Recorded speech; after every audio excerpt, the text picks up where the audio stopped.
This is the Farm Monitor. For over 50 years, your source for agribusiness news and features from around the Southeast and across the country, focusing on one of the nation's top industries, agriculture. The Farm Monitor is produced by one of the largest general farm organizations, the Georgia Farm Bureau. Now here are your hosts, Ray DeLessio and Kenny Bergamy. Well, first things first, Kenny and I are extremely humbled by the fact you chose to join us because, quite frankly, without you, we would not have jobs. Yeah, well, at least he wouldn't anyway. All kidding aside, welcome to the show. Here's what's coming up. Have lower commodity prices and higher input costs taken a toll on your bottom line? Well, you're not alone. Yes, the net farm income for 2023 is a hard pill to swallow, but there is some good news that may help it go down a little easier. Also on the show, get ready to connect with the best in the cattle farming industry as hundreds converge on Columbus for the Georgia Cattlemen's Association's premier event. John Holcomb on why this is so much more than just your run-of-the-mill convention. Plus, well, hey everybody, Ranger Nick here. Coming up a little bit later, we're celebrating the 100th Ranger Nick segment. And this month, I'm hanging out with a couple of game wardens, not only teaching us about their role in law enforcement, but also education. If you own land, you got to stick around for this. That and a whole lot more starts right now on the Farm Monitor. coming off a banner year in which commodity prices reached record highs, farmers are now bracing for a different landscape in 2023, with the net farm income expected to take a nosedive. Damon Jones breaks down the reasons for the decline and what growers can do to remain profitable.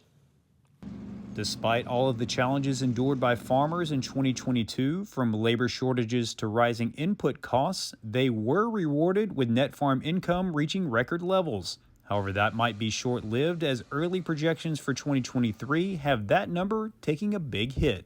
Yes, we are seeing a 16% decline, and that is because we're seeing lower commodity prices and input prices are still high, and some are going up depending on the category, some are going down. But we're not seeing input prices decline at a rate like we've seen with the commodity prices. Despite those falling prices, they are still high enough for farming operations to remain sustainable, even if they are forced to work on a tighter budget. Historically, commodity prices are still good. So compared to 2020, when we saw a lot of commodity prices really low, prices currently right now are pretty good, but they're not as good as they were last year. So with the high input prices that we saw last year, with record high input prices for several categories last year, it definitely means that margins are going to be tight. While the agricultural industry did enjoy those higher prices in recent years, it will have a negative effect on this year's net farm income, as government payments are expected to be minimal. Because the farm safety net is based on triggers like low commodity prices or maybe a combination of low price and low yield, the outlook for government payments for 2023 is low because last year we had pretty good commodity prices, and in general, there's probably not going to be a lot of government payments triggered from the farm safety net. While the price for fertilizer might be falling, growers are still encouraged to make the most of what they put out. We saw record high prices for nitrogen fertilizers and pretty close for phosphorus and potassium last year. And because of softening demand, those prices have come down some. But I think producers are still going to be looking at the cost of fertilizers and making sure that they're doing their soil test and have a good nutrient management plan in place so they're utilizing their inputs as efficiently as possible. And it's not just what goes into the field like water, seed, and equipment that make up the rising input costs, but also the added expenses in order to keep it running. I think growers this year are paying more attention to interest expenses and what they're going to be paying for their operating note, because last year maybe they were paying 4.5%. This year they might be paying 7 to 9% on their operating note. So with all that in mind, planning ahead is an absolute necessity in order for farmers to protect themselves in the coming year. Estimate what their break-even price is, and then hopefully forward price or forward contract above that so they know that they're going to be making a positive margin on that. Reporting from Tift County, I'm Damon Jones for the Farm Monitor. Meantime, in case you missed it, American Farm Bureau has teamed up with Case IH and New Holland, brands of C&H Industrial, to sign an agreement that allows farmers and ranchers in all 50 states and Puerto Rico to repair their own farm equipment. The agreement, also known as a Memorandum of Understanding, sets out a framework for farmers and independent repair facilities to access brand manuals, tools, product guides, and information to diagnose and fix their own machines with support to purchase parts and diagnostic tools. The latest MOU follows a similar deal with John Deere earlier this year. The Georgia Cattlemen's Association made their way to Atlanta for the annual steak biscuit breakfast at the state capitol, a time for those in the cattle industry to connect with elected officials by serving them delicious Georgia beef before getting down to business. It's something Georgia Cattlemen's Executive Vice President Dale Sandlin says is important, especially with legislation being debated that could impact the industry. Today is by far our most impactful day here at the Capitol. It's the opportunity for us to be able to touch base with each of those legislators. We catch them as they're coming into the building. We have our members here to talk to them about the issues that matter to us. And so it's great to see all the cowboy hats walking around, everybody interacting with a great breakfast and a good day to get things started. Staying on the subject of beef, what's the one event that features the state's largest livestock trade show, seminars from industry experts, and so much more? Why, it's the Georgia Cattlemen's Association convention, of course. John Holcomb reports on why it's a must-see event for anyone even remotely associated with Georgia cattle. Recently in Columbus, Georgia Cattlemen gathered for their annual convention, a time that allows them the chance to fellowship, see the latest and greatest equipment and technology, and hear updates on what's happening in the industry. We have, I think, around 70 exhibitors. We have about 430 or so total registration. And so it's really a time for us to get together as a group.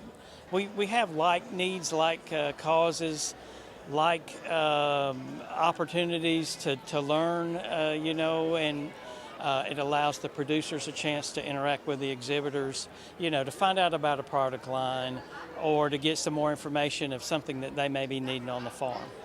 One highlight of the convention was the opening session, in which National Cattlemen's Beef Association President Todd Wilkinson gave producers an update on regulatory and statutory issues, such as the most recent controversial WOTUS rule, in which Wilkinson believes has created confusion and headache for property owners and has a big impact on beef cattle operations. If you're a producer that's out there on the ground and you just want to know whether you can do this to your land for a new project, you can't find a straight answer right now because they keep changing the rules. And it's that type of regulatory problem that just adds expense to the producer. You want to know whether it's a wetland, whether it's a regulated wetland, and to be able to get a clear answer and to know the rules is kind of critical for an operator.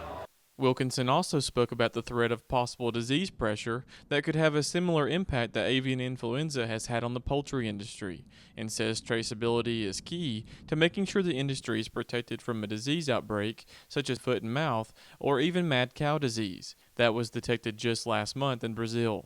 We're facing increasing pressure from the possibility of like foot and mouth or some of the other diseases coming into the United States. And with our southern border being so exposed, it's a real concern that we will not be able to track it. So getting traceability of animal diseases quickly is very important to the producer to protect their operations. It's because of those issues and others alike that Wilkinson encourages producers and others in the industry to get informed, get involved, and have a voice to issues that have a direct impact on their operations. We have a lot of people that think they know how we should run our operations and how we should deal with the farm and the ranch, but the best knowledge comes from the actual producer on the ground. And it appears that we've got a lot of regulatory issues and statutory issues that are coming at us, and unless the producer is aware of that information and becomes involved, it has the potential to run over the top of us. Reporting in Columbus for the Farm Monitor, I'm John Holcomb. Well, hey everybody, Ranger Nick coming up after the break. If you think you have somebody illegally hunting on your property, I'm going to introduce you to a professional that can help you figure out how they're getting out there after the break.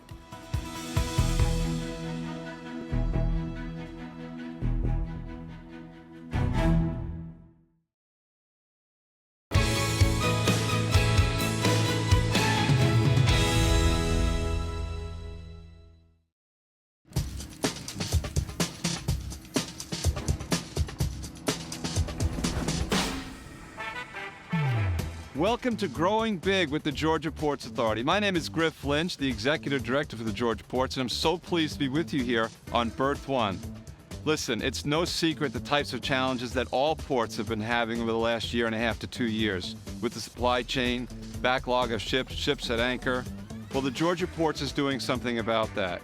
We have a $1.8 billion projects across our terminals happening as we speak, including the Mega Rail, Garden City Terminal West, Ocean Terminal upgrades, and here at Berth 1. What's happening?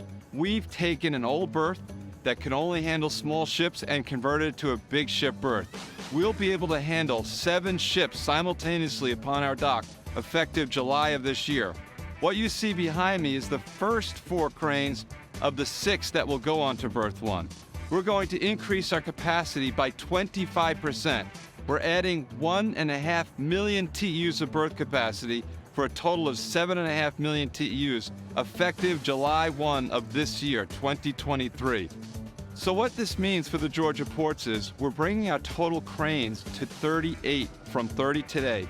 We actually have another 8 ordered for Ocean Terminal, bringing us to 46 cranes. You can't find this anywhere else in the Western Hemisphere. Thank you for joining me today on Growing Big with the Georgia Ports.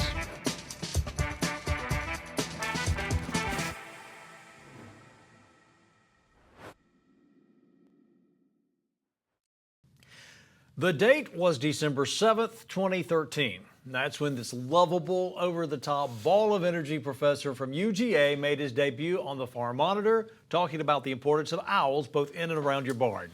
And so began the legend of our very own Ranger Nick, who this month celebrated his 100th episode by getting arrested. What? No, just kidding. But Nick did spend time with law enforcement from the Georgia DNR.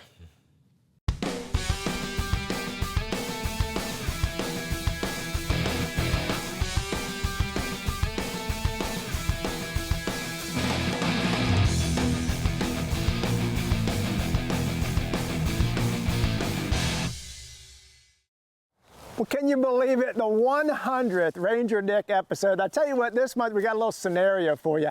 I'm joined by law enforcement professional, Corporal David Fisher. So good to be with you, Corporal. Good to be here. I appreciate your time and appreciate all your service, what you're doing in Georgia. I've called Corporal Fisher out here today for this scenario of, Corporal, I believe, for the purposes of our segment, that someone is trespassing on my land, potentially, and hunting illegally. I believe they're coming in off this road, and I brought you out here to help me do a little detective work. We're walking along. What can you do to help me? I'm not a detective. I'm not a law enforcement professional. What are you looking for to help me determine, is somebody out here illegally? I have not given permission to.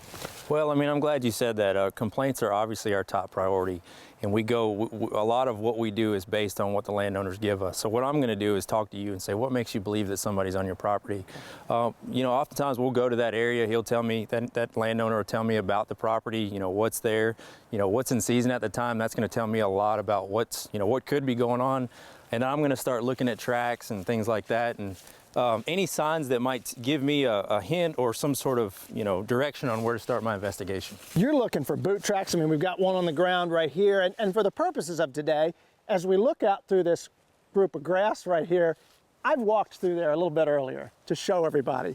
But you're going to look at a bunch of grass and see if it's kind of matted down a little bit? Is that what you're... Well, and you say that, but people inadvertently leave sign. They don't realize they do, but they do. And we see this, and a lot of folks don't realize they're doing it, but we pick up on this as game wardens, and that's where we start. And the folks at home can see that. So as you're walking back through, how do you know this is potentially a person and not a deer? Just a goofy question. Well, it could be a deer, but it may not be a deer. So we will continue to follow the trail until we find more signs that is pointing that it could be a person and not a deer. And at the end of the trail, if it's going to be a hunting or fishing or you know, some sort of complaint that's related to us, we're going to find something that's going to indicate why they're there and what they're doing. And it could be bait, it could be trash there, it could be something that would say, all right, and then what? You coming back, I'm guessing? We will, most definitely. Okay. I mean, our hours are very unique, and we could come in the middle of the night, we could come first thing in the morning, in the afternoon, midday, it really depends. But our schedule is all over the place, and we could very well enter the property and check on the complaint anytime, day or night. Corporal, what I want to do now is I want to give a scenario to the folks at home. If someone was to run into a game warden, what is that game warden going to do to assess the situation? And let's go there next. So what you're seeing here is a classic example of what we may encounter this time of year leading into turkey season. I've investigated the complaint, I followed the trail, I've come to an area where obviously, somebody has been. I've located a baited area. It's leading into turkey season. This makes me believe that somebody is in here hunting. They've put out a bait site and they're going to be in here illegally hunting turkeys over bait. And Corporal, just to make sure, I can feed the critters, I can feed the turkeys and the deer. I just can't hunt over this. Correct. Okay. Now, let's just say, purposes of TV here, I'm the guy that's been out here doing this illegally. You have caught me. Walk me through some of the things that are going on ahead of time and now that you found me out here. Well, it all started with the landowner, the initial contact with the landowner. I'm going to make sure that per our policy, our landowner affidavit is signed and the landowner has gone through that process. So once I contact that information, more than likely I already know that that individual is not supposed to be here.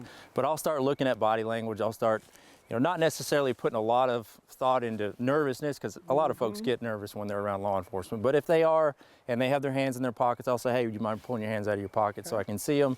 And then we'll kind of go from there. I'll ask to, do a compliance check on his hunting license.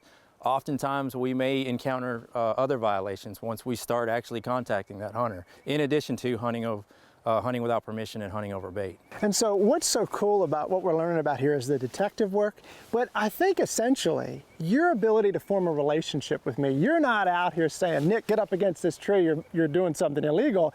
We're having a conversation, and I think that's so important for the folks at home to see, and particularly where we go next with the idea of if you're interested in doing this as a job, what kinds of things are you doing? So much people work, I'm thinking, in your line of work. Yes, sir, most definitely. That's the cool part. Well, let's go take a look, and let's talk about if you're interested in getting into this kind of a career, let's talk about how you can do it next.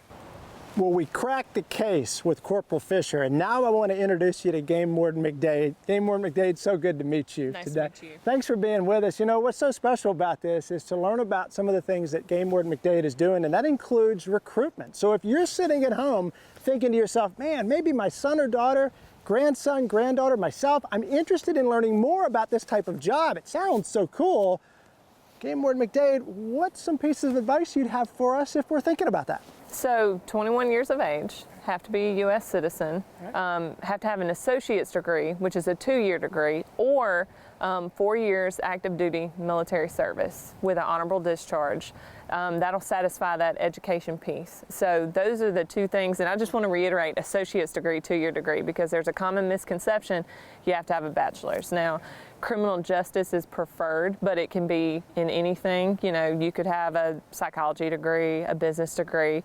So you can go to any technical college. It's got to be accredited university, right? So any technical college, junior college, and get that degree. So, but that's important. Yeah. And I think that's so good for folks to know if you're concerned about that bachelor's degree, the associate's what you're looking for. And so for you, what got you into this?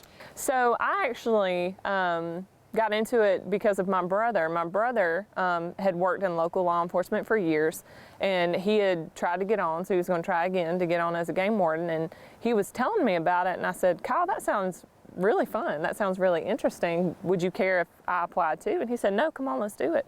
So we both went through the application process, the hiring process, and I kept making it through each step. And I said, I think I might mess up and get this job. I think it's going to happen for me. Yeah. So him and I were the first brother-sister duo that went through the Game Warden Academy. So, but when he was telling me about the job, being outdoors, talking to people, and how it changes up throughout the seasons, right? You go into each season, it's something a little different. So just as soon as you get bored with one thing, you're on to the next. Like we've been in duck season. Now we're going into, a little break, but now we're going into turkey season and then boating and fishing and all that. So it's a lot of fun, and it's being outside, which I enjoy. I don't want to be chained to a desk, so. And working with people, maybe people like me, a little bit crazier, but listen, thank you so much for what you're doing. Thank you for your service. No problem. We're so thankful for this. And I tell you what, folks, I'm real thankful for something. This is the 100th Ranger Nick. And I got to say thanks so much to you for watching this. Over the last 10 years, I've been able to do something I love, basically more than anything, that is aside from teaching. Well, y'all know what to do. While you're online checking out more things to learn about what game wardens do, hop on over to my Facebook page and say hey there. And until next time, like I always say, for the Farm Monitor, I'm Ranger Nick, reminding you that enthusiasm is contagious. So pass it on. Y'all, thanks so much for watching. We look forward to seeing you back here next month for number 101. See ya.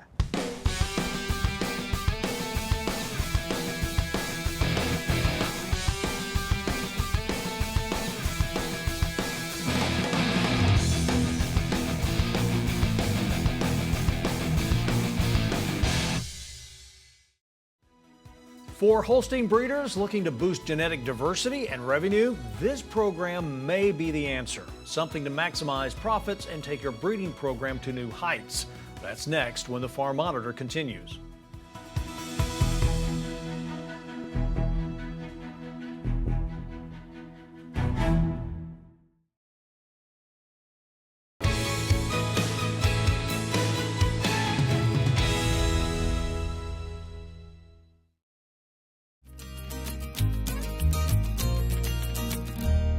By breeders, for breeders. Holstein Association USA's Marketplace Sires program pairs registered dairy breeders with those seeking more versatility in their AI selection.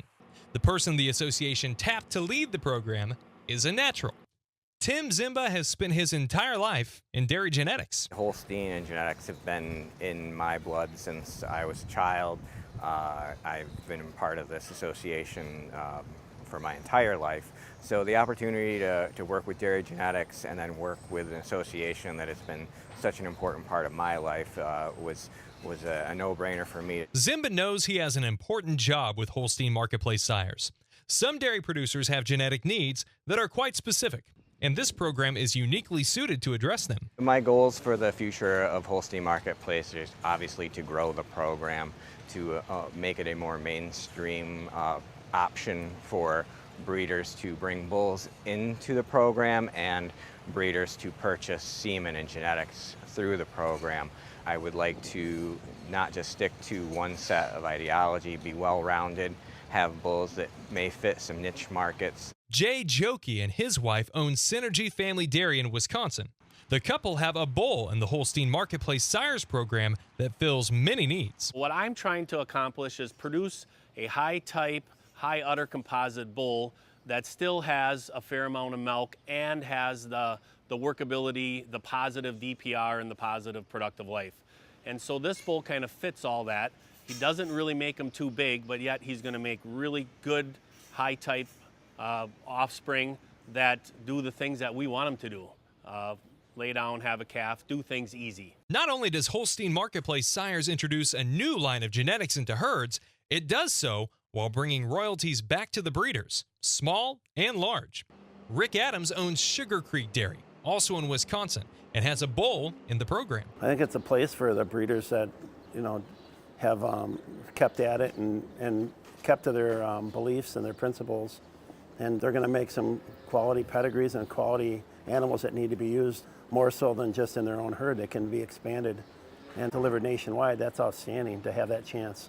So I'm glad this program's here. Visit HolsteinUSA.com and click on Holstein Marketplace to view the current offering of U.S. registered Holstein genetics and to learn more about how to get involved with the program. For Holstein Association USA, I'm Miles Ramsey. Miles, thanks so much, and thank you for making the show possible. Take care, everybody. We'll see you next time right here on the Farm Monitor. Have a great week.